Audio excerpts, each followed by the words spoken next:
welcome to The Telescope. Every week we bring you a fresh insight from the biggest car market in the world. Today we are talking about the monthly sales update that happens at the beginning of every month. It has become a major campaign with participation from just about every manufacturer. The first day of every month, you just sit back and wait for the infographics to pop up one after another.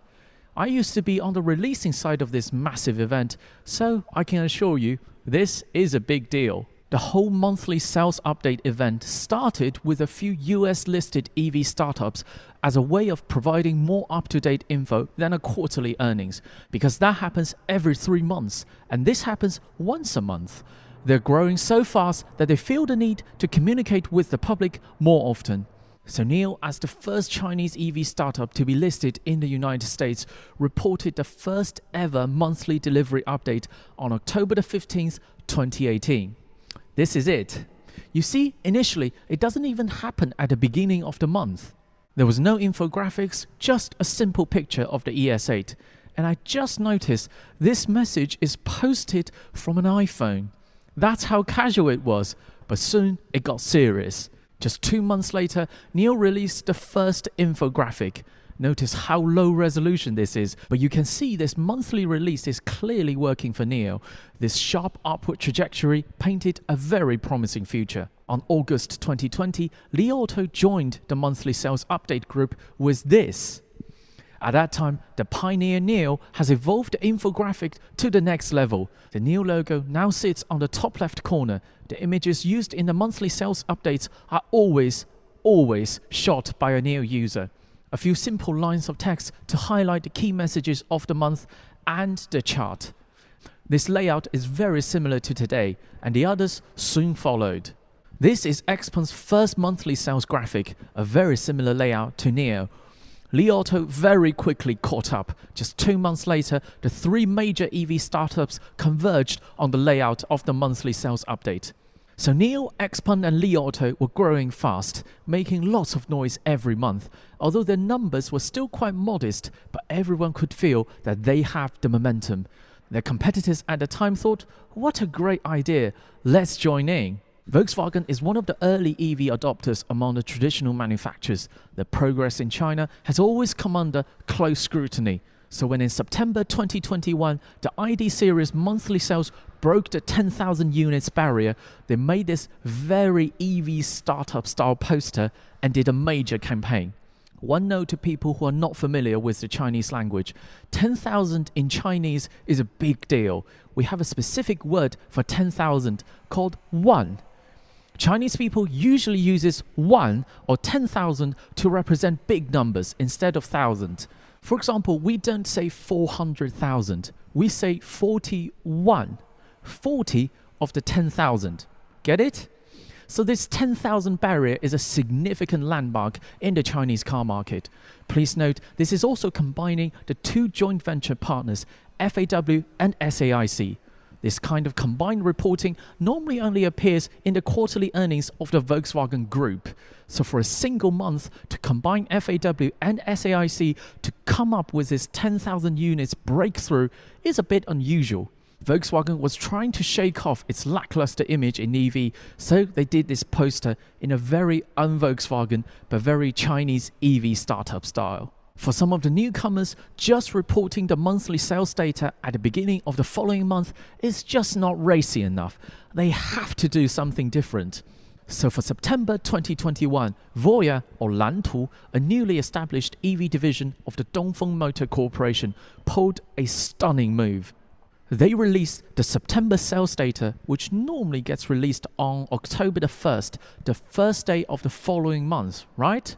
They did it on 11:33 p.m. September the 30th. It was quite a shock to the industry, not because of the numbers.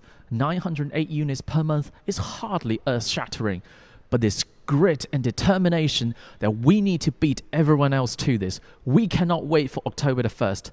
After the end of the business day, September the 30th, conclude the data as fast as possible, and we will be the first to report the monthly sales data. And the funny thing is, Voyah is not a publicly listed company. They have no obligation to disclose this info, but they chose to, and they wanted to stick out. So they released it on 11:33 p.m, nearly midnight. I just love this.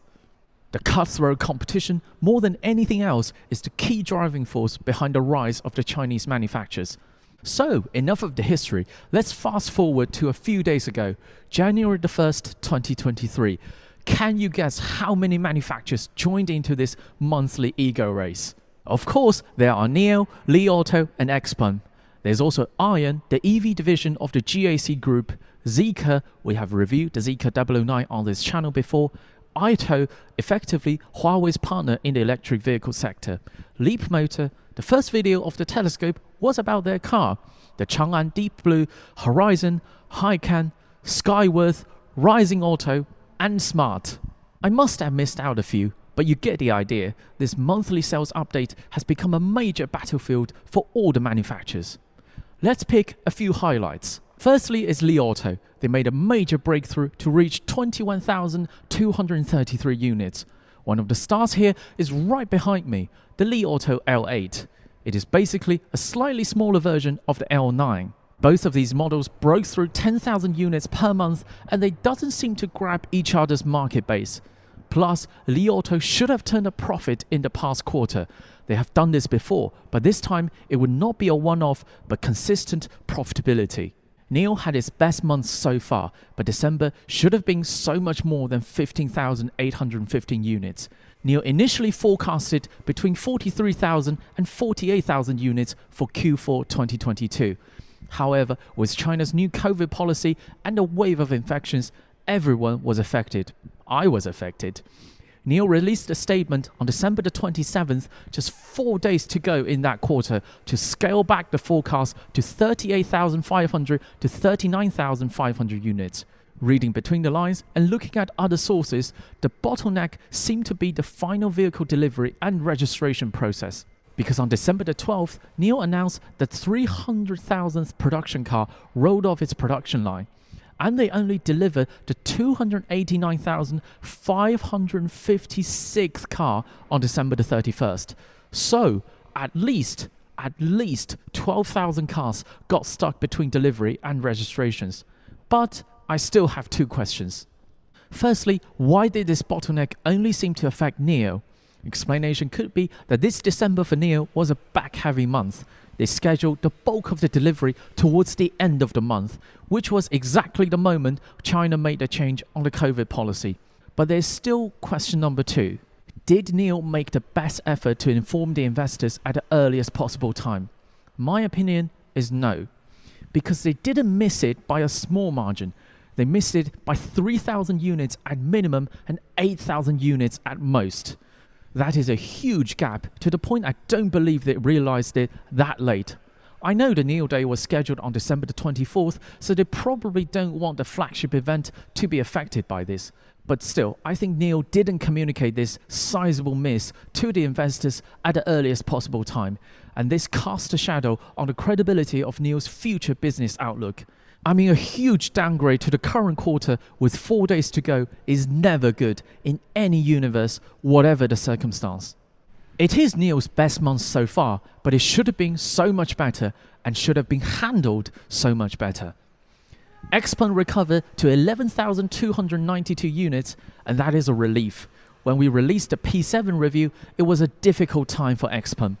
I said when the G9 ramped up production, Xpeng should easily weather this storm. And they did. We will bring you the G9 review after the Chinese New Year. Other highlights, BYD shockingly hit 235,000 units in a single month. That is an enormous amount, and it means that BYD has not just overtook Tesla to become the best-selling EV brand in China, but also overtook Geely to become China's #1 domestic car brand. That is one hell of an achievement. Congratulations. Smart delivered 4,606 units. I mentioned in the Smart One review about the long waiting line, and it is showing up in the sales number. I think Smart can do even better than this, because around 250,000 RMB, if you want a modern EV that has a fresh design, Smart is kind of the only choice. Still. So that is a roundup of the December 2022 monthly sales update. I'll try to do a review every month from now on. I'm sure you have never heard about most of the brands listed here. If you find any of them interesting, leave a comment to let us know. We will bring you a closer look to that brand as quickly as we can. That is all from the Telescope today. If you enjoyed this video, keep watching, keep subscribing. More videos coming along very soon.